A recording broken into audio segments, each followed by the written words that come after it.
بالشعر. النهارده هنقدم شوية نصايح تخص العناية بالشعر، وأول نصيحة عندي هي قص الأطراف بانتظام.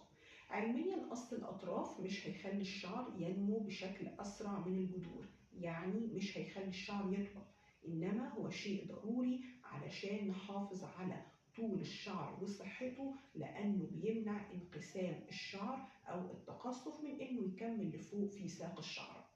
النقطة الثانية هي غسيل الشعر. يفضل دايما غسيل الشعر بمية فترة أو باردة علشان نحمي الغلاف الخارجي للشعراية، وبلاش المية السخنة قوي لأنها بتدمر الطبقة الخارجية للشعرة وبتخلي الشعر يفقد رطوبته ويجف.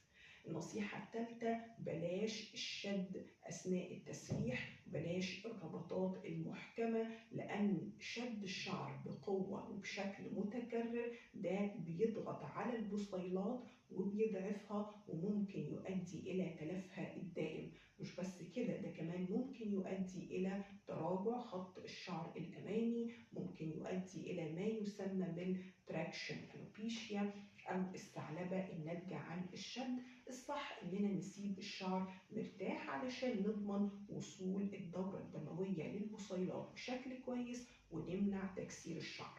مكملين باقي نصايحنا عن العناية بالشعر في الجزء الثاني إن شاء الله. تابعونا علشان تعرفوا كل جديد. دمتن جميلات.